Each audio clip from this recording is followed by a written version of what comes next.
Hey there, we are into the 4th week of the cabin-spark-quilt-pattern-log, and today we are going to be assembling our quilt top.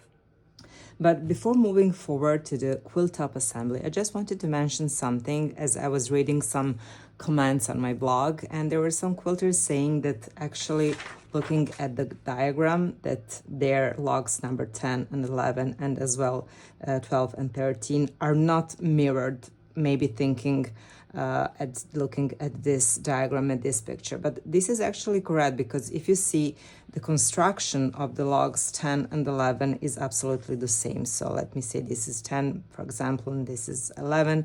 So I'm just going to be rotating this on 180 degrees, and I'm going to obtain the logs that are mirrored between them, and they are going to mirror each other only once they will be assembled within a block, while their construction will remain absolutely the same. So this is all correct. So I wasn't thinking that there is a need to maybe do some little flipping here, or I don't know, maybe putting some arrow that will make things more clear, because I thought that this is enough like this. So as well for the 12 and 13, their construction is going to remain absolutely the same, just as shown here. The only flipping and the only mirroring like this will going to happen once we are going to be putting and assembling them into our blocks. So this is going to go like this,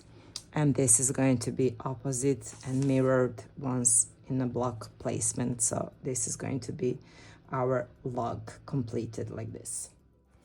Just be extra careful with the orientation of your logs. Keep referring to the diagram as you go. It's surprisingly easy to get distracted and accidentally rotate one in the opposite direction, and I actually did that in my previous video.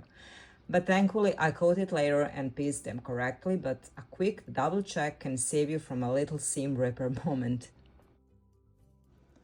The layout and assembly stage is where individual blocks transform into a complete design, and with log cabin quilts, the possibilities are nearly endless. Assembling quilt blocks into a quilt top is a crucial step in quilt making. Here you can see the quilt blocks before adding the final frame, the part that really brings the whole design to life. That last round of logs with wide corners, which will form the sawtooth stars, acts as a beautiful finishing touch, creating secondary blocks that add rhythm and balance. These stars also serve as a kind of negative space, allowing the design to breathe and shine. Without them, the quilt top, especially with its wonderfully scrappy mix of prints, might feel a bit too busy or chaotic. It's amazing how this final frame ties everything together, turning a lively patchwork into a nicely harmonious design. So here are a few of my blocks that are finished and they're ready for the quilt assembly. As you can see, the secondary design, which are those beautiful shining stars, are coming together and they're becoming visible, and obviously they are totally stealing the theme and becoming the stars of this design. But before moving forward and moving to my floor, because this table is just too small for this layout assembly job, I just wanted to share some ideas, because I actually received some lovely photos from a few of you showing your progress, and one of you shared such a clever idea that I just had to pass along. And actually it's about this panel which is called Welcome Home. So if you'd like to give your quilt a fun twist and save maybe a bit of piecing time and fabric, you can swap out some of the quilt blocks for this large central panel. And actually we've been using this panel for these centers, and it works perfectly for this. It's larger, it's a unused central section of this panel, and it instantly becomes the star of the quilt, while keeping the layout beautifully balanced and cohesive, because the color palette and everything and the theme is here.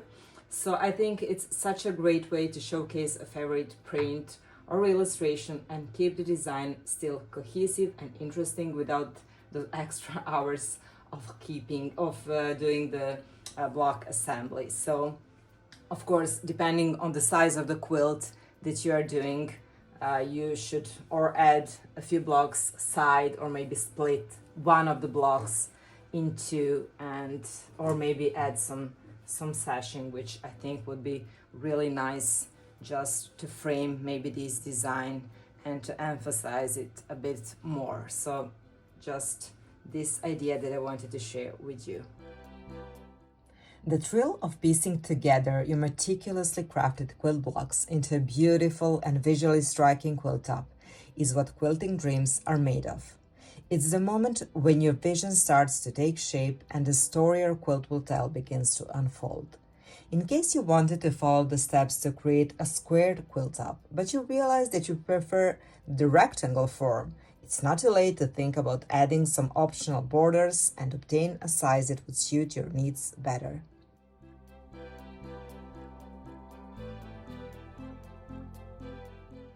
So lay out your completed trimmed quilt blocks on a flat surface, such as the design wall or the floor, to plan the arrangement and inspect your blocks, checking if all units have been placed correctly. Stand back to view the quilt as a whole. Sometimes stepping away from the layout gives a clearer perspective on contrast and balance. Snap a quick photo on your phone. Seeing the design in a smaller format can help you spot areas that may need adjusting. If you used a mix of bold prints with softer tones or maybe novelty centers, try spreading them evenly across the quilt so the eye moves smoothly around the design.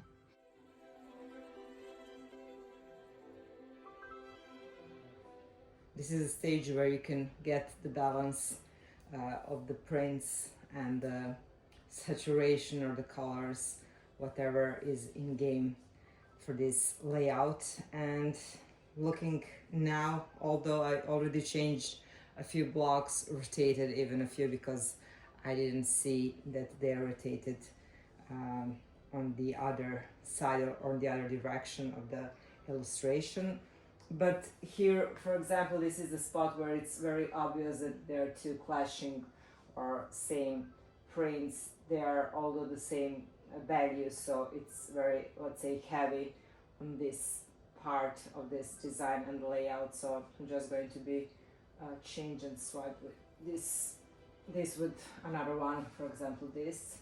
But then I have two prints and here as well. So I'm just going to be changing and rotating until I see that everything looks much better and more harmonious, let's say, and more balanced. So have fun organizing your quilt and planning.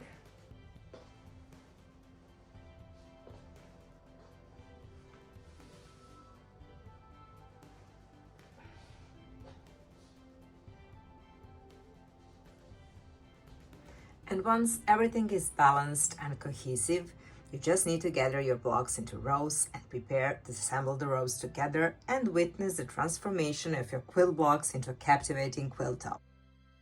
I can't wait to see your versions and see you next week for the grand finale. Bye!